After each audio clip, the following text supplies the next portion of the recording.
अजी नमस्कार, सत श्री अकाल, गुड मॉर्निंग। कैसी हो? भारत की भूगोल की तैयारी कैसी चल रही है? एक तो आवाज की कमेंट करेगा टावर का आवाज कम को यार। स्टूडियो में क्लास लेने मैं ही धीरे बोल रही हूँ। थे एक काम करो, मोबाइल की आवाज बढ़ा लो।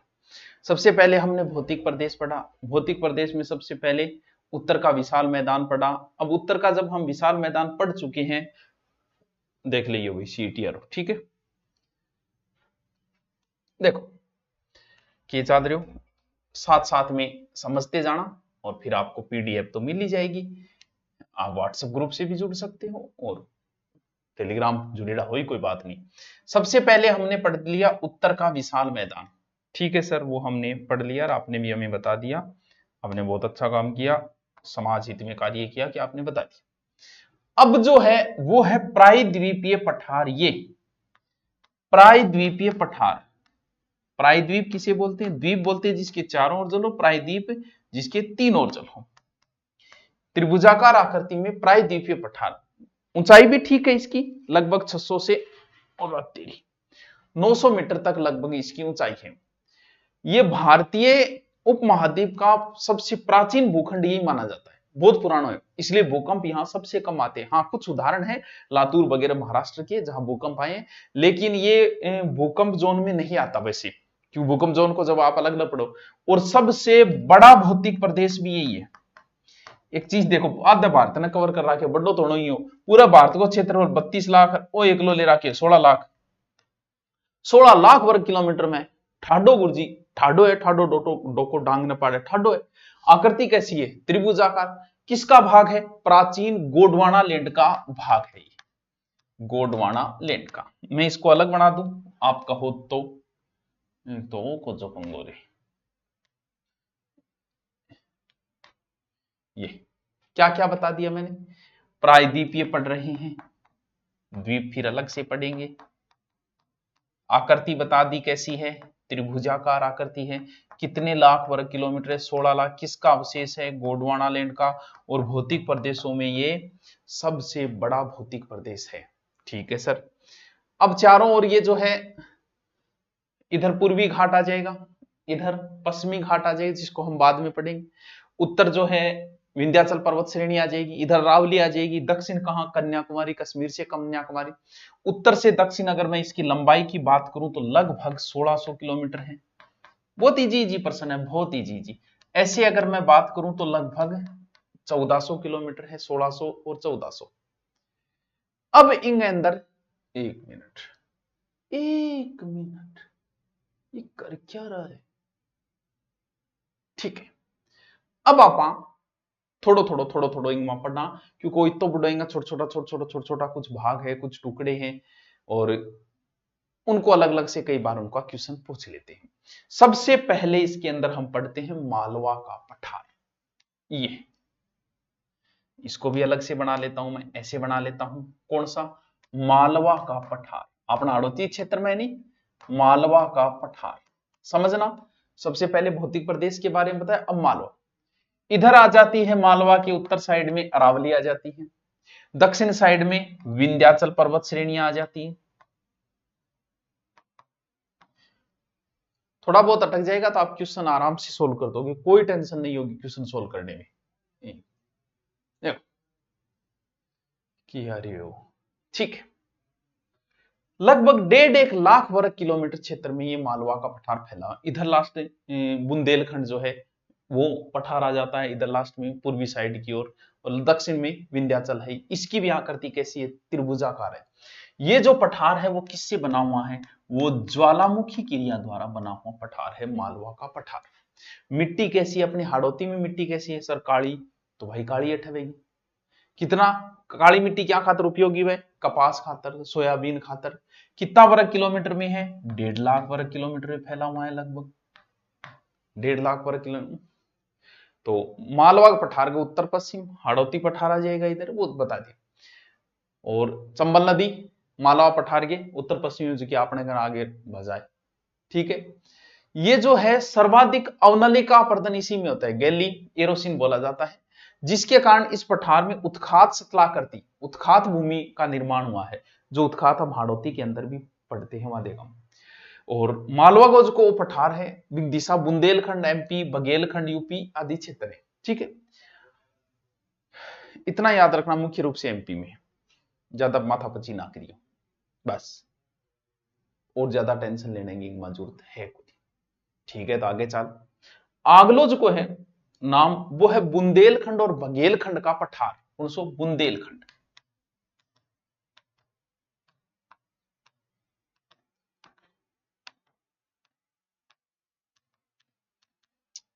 इसमें ज्यादा नहीं है, ये मालवा के पठार में वैसे उत्तर की ओर है, ग्वालियर पठार तक वहां तक है, और इधर हो जाएगा विंध्याचल, थोड़ा सा ऊपर है बस, मालवा के पठार के उत्तर की ओर है ये कौन सा? बुंदेलखंड का पठार। ठीक है कि, एक मिनट, चल, मैं अभी तक मैंने जो बताया है उसमें सिर्फ आपको मालवा वाला ही याद करना था। अब सबसे इंपॉर्टेंट पठार आ रहा है, कौन सा आ रहा है? ये नक्शा था, ये मालवा का हो गया, बुंदेलखंड बघेलखंड, इधर वाली साइड में जिसका नाम है छोटा नागपुर का पठार, नाम ही छोटो है, बिया छोटो को नहीं है टावरो, छोटा नागपुर का पठार बहुत इंपॉर्टेंट है, भारत का रूढ़ क्षेत्र है। कहां है? एक तो है आपका छोटा नागपुर का पठार झारखंड के अंदर, सर पूरे झारखंड में क्या करेगा? अरावली के पूर्व राजस्थान में पलाम, धनबाद, सिंहभूमि, हजारीबाग, संथाल परगना आदि क्षेत्र के अंदर है। रांची, रांची में भी आएगा, झारखंड में रांची। क्षेत्रफल लगभग, इसका क्षेत्रफल जो है 87,000 समथिंग है, ज्यादा बड़ा तो नहीं है। एक इसकी बड़ी अच्छी विशेषता है, इस नदी को दामोदर, कौन सी? दामोदर नदी इस पठार को दो भागों में विभाजित करती है। छोटा नागपुर के पठार को दामोदर नदी दो भागों में विभाजित करती है, और इधर जो है वो नदी है सोन, उत्तर पूर्व की ओर। दामोदर नदी एक भ्रंश घाटी में बहती है, भ्रंश घाटी का मतलब जो चीर के एकदम पतली सी ऊपर चढ़ के देखा है, लाइन सी सांप सो दिखे, वो भ्रंश घाटी एक प्रकार से हो जाती है। ऊपर है हजारीबाग का पठार, ऊपर वाले का नाम, और दक्षिण वाले का नाम है रांची का पठार। यानी छोटा नागपुर के पठार को दामोदर नदी दो भागों में बांटती है, दामोदर लक्ष्मीबाई के उस पुत्र का नाम है जो गोद लिया था, वो दो भागों में बांटती है। उत्तर का हजारीबाग है, और दक्षिण के पठार को क्या नाम है? रांची का पठार, और इधर से दक्षिण फिर नदी है महानदी। बताओ याद रहेगो कौन रहेगो? गर्जी रह जाएगो, कोरमा, हजारीबाग, बस इतना है। दामोदर का उत्तरी भाग हजारीबाग का पठार कहलाता है, दक्षिणी भाग रांची का पठार है, और रांची से चारों दिशाओं में नदियां निकलती है, ये भी अच्छी बात है। और राजमहल पहाड़ भी क्या इसका उत्तर है? डालमा रेंज भी इसी के अंदर है, याद रखो। तो इसमें कोयला और लोहे के भयंकर भंडार है, इसलिए इसी क्षेत्र को भारत का रूढ़ क्षेत्र कहा जाता है। जर्मनी के अंदर है ना रूढ़ क्षेत्र, रूढ़ क्षेत्र, भारत का रूढ़ किसे कहा जाता है? छोटा नागपुर के पठार को कहा जाता है। इसकी सबसे ऊंची जो चोटी है वो है पार्श्वनाथ,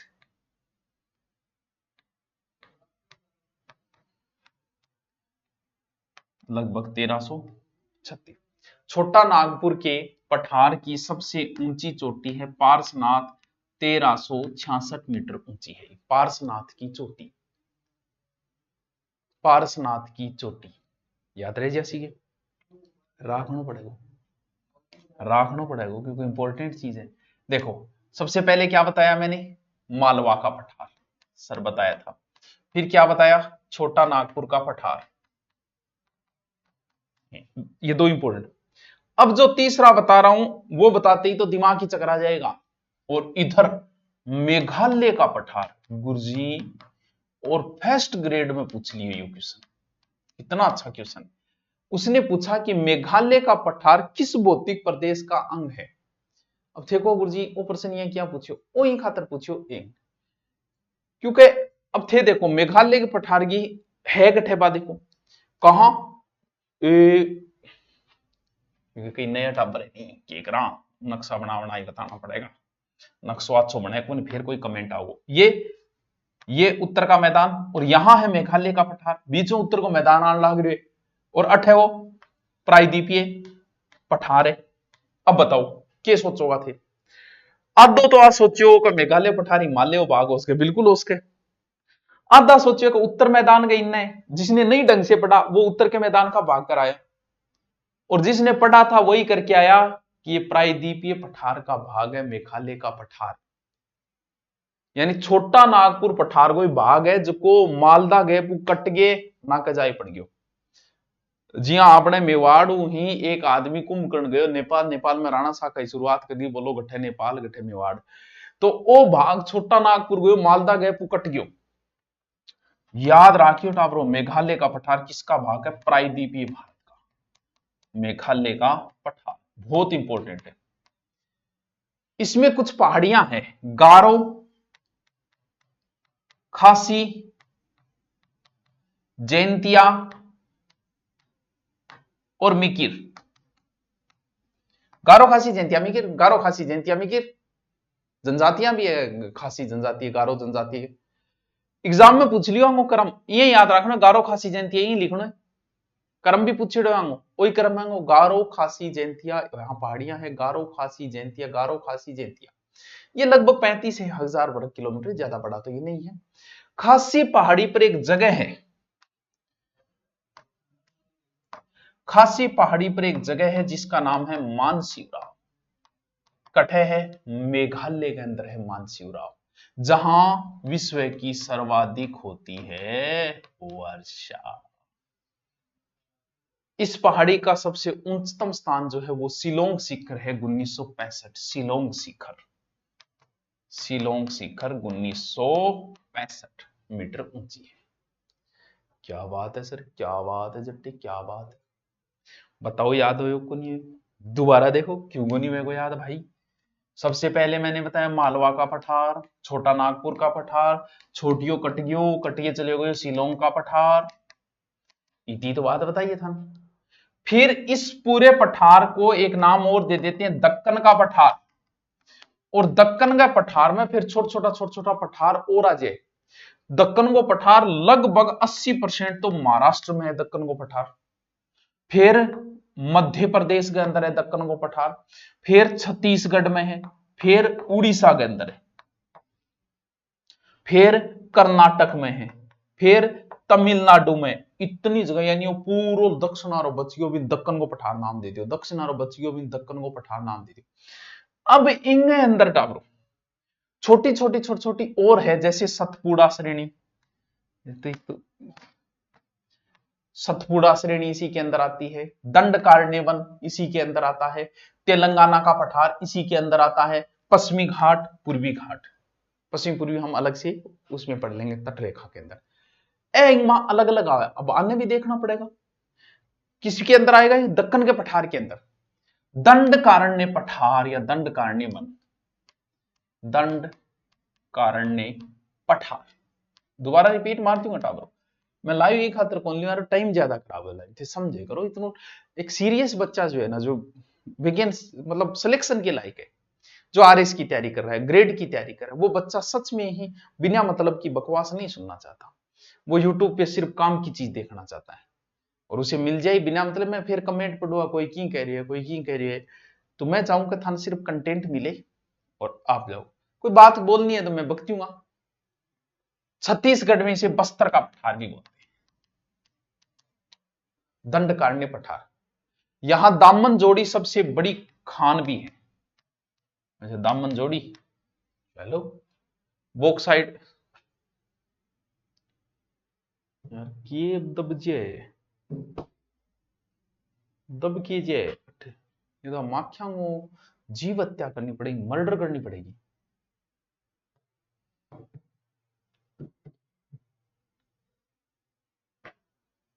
मक्खी तो है ही को नहीं, आप ही क्यों दबे हो? इकट्ठे एक साइलेंट पंखो लगना, फिर पंखे में आवाज आने लग जाए, ऐसी माखी है ना रह को नहीं। महाराज बढ़िया कौन लगा, 89,000 वर्ग किलोमीटर दंडकारण्य, थोड़ा सा याद रखने ना, ठीक है। दक्कन का पठार जो है वो पूरा 7 लाख वर्ग किलोमीटर, टोटल ये कितना है 16 में से 7 का है दक्कन का पठार है। महाराष्ट्र, मध्य प्रदेश, छत्तीसगढ़, उड़ीसा, आंध्र प्रदेश, कर्नाटक, तमिलनाडु।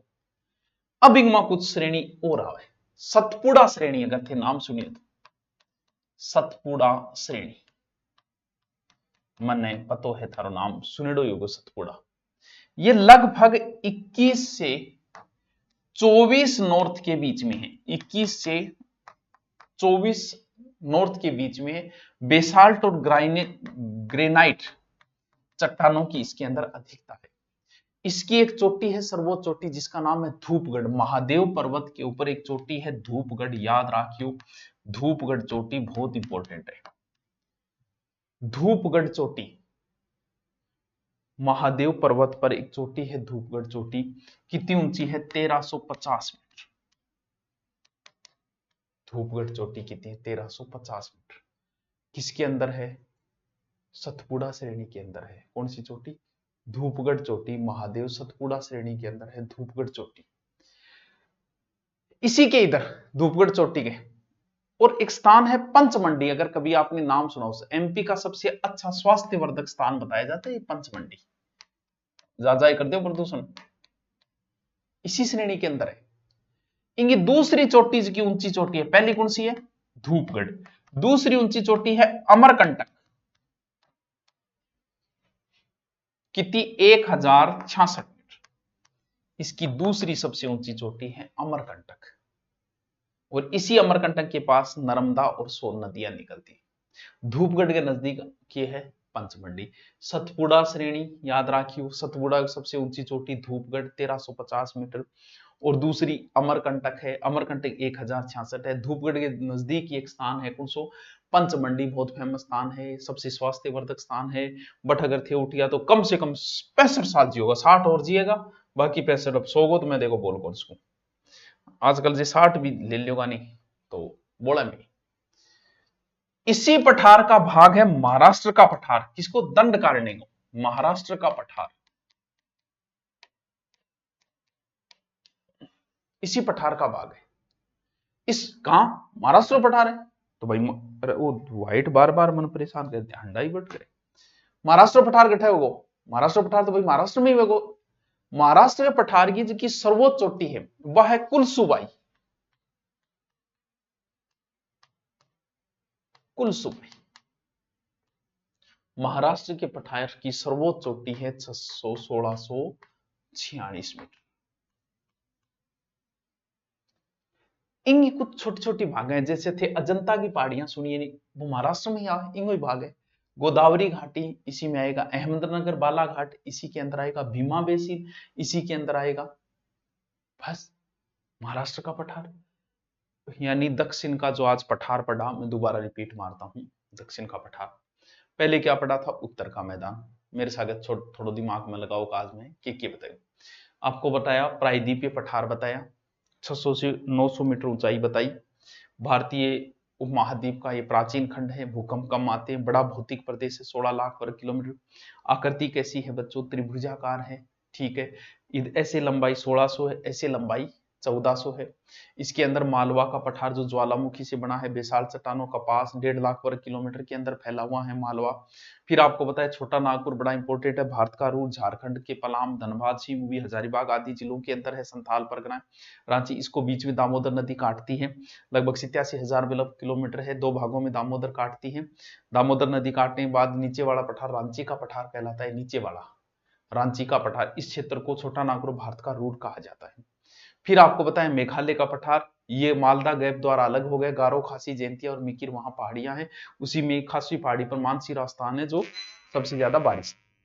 दंडकारण्य वन कहाँ है? छत्तीसगढ़ में। बस्तर पठार है, दंडकारण्य कहाँ है? छत्तीसगढ़ में। बस इतना याद है। फिर दक्कन का पठार जो 7 लाख वर्ग किलोमीटर, उसके कुछ भाग है, जिनमें एक है सतपुड़ा श्रेणी, बड़ी इंपॉर्टेंट है सतपुड़ा श्रेणी। सतपुड़ा बेसाल्ट ग्रेनाइट 2124 के बीच में सर्वोच्च चोटी है धूपगढ़ी, दूसरी है अमरकंटक। बस फिर महाराष्ट्र का पठार महाराष्ट्र में। अब कोई बच्चा है आपका, वो देखेंगे हम कल, ठीक है। साथ साथ ही पढ़ते जाओ, आराम से हो जाएगा। भौतिक प्रदेशी में। Okay, thank you.